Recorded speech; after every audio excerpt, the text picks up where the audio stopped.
Napakaganda ng chassis. Lahat ng ginagawa natin mga kamekaniko, ganyan kakintab yung chassis. Hanggang loob, syempre, kailangan makintab. Para magandang bigayan.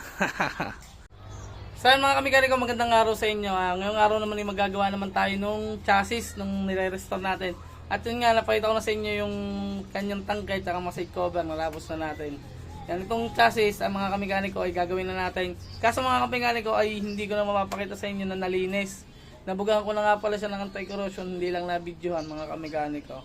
So yun nga, papakita ko sa inyo nga yung chassis. Pero yung mga kamekaniko, bago ko bugahan ng anti-corrosion, malinis din yun mga kamekaniko. Kagaya nung pinakikita ko sa inyo na makislap yung kanyang pagkabakal mga kamekaniko. So yun nga, di papakita ko sa inyo yung chassis na nabugahan na natin ng anti-corrosion at itutuloy na natin yung pagpipintura mga kamekaniko. So yan, pakita ko sa inyo. So mga kamekaniko, ito nga pala yung sinasabi ko sa inyo chassis na hindi ko na napakita sa inyo, pero ito, malinis din naman yan gaya ng ginagawa natin. Yan. Yan. Ngayon, napinturahan ko na siya ng anti-corrosion. Yan, 3 patong. Ito yung green na. Tapos ngayon, papatungan naman natin ng ganun kulay puti. Primer din yun, surfacer naman. Kasi magmamasilya tayo yan, no? Saka ito. Aalisin natin yan syempre para maganda. Yan. Aalisin natin yung mga pangit na ng chassis. Para quality, mga kamekaniko. So yan, at pag napatungan natin, ganito na yung kalalabasan niya, kulay puti. Yun, ganun. Ganito na yan. So yan mga kamekaniko, ito, napatungan na natin ng surfacer primer. At yun yung namasilyahan na rin natin. Ito. Medyo may bakat pa rin, pero hindi na mahabol mga kamekaniko. Sa maganda dyan, malinis na siya, tapos makinis na. Naliha ko na rin nga pala ng 800. Yan. So ngayon naman ipapatungan natin ng jet black to mga kamekaniko. So pagka napatungan natin ng jet black yan, ganito na yung kalalabasan yan. So yan mga kamekaniko, rin napatungan na natin ng jet black at medyo nalihan na rin natin yung part na may butlig-butlig, syempre nilihan natin. Yan. Jet. So ngayon naman ipapatungan na lang natin ng 3 patong na top coat, clear K92. Yan, K92 yung ginagamit natin dyan. At syempre pagka napatungan natin yan, ganito na yung kalalabasan yan.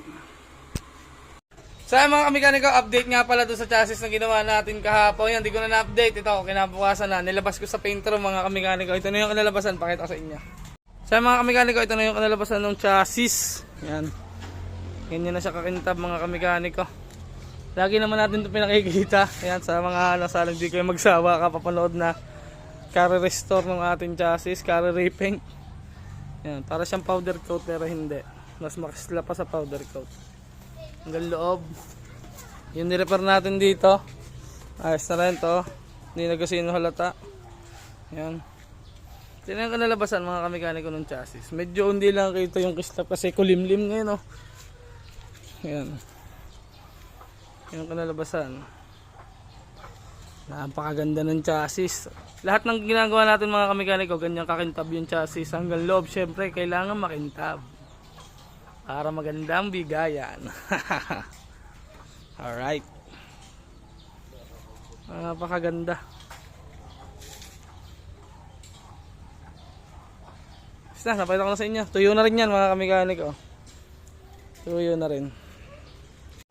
So yan, paano mga kamekaniko, kita-kita na lang tayo sa susunod na vlog. At ito, tapos na natin yung chassis. Yan, kita-kita na lang tayo sa susunod na vlog mga kamekaniko. Peace out.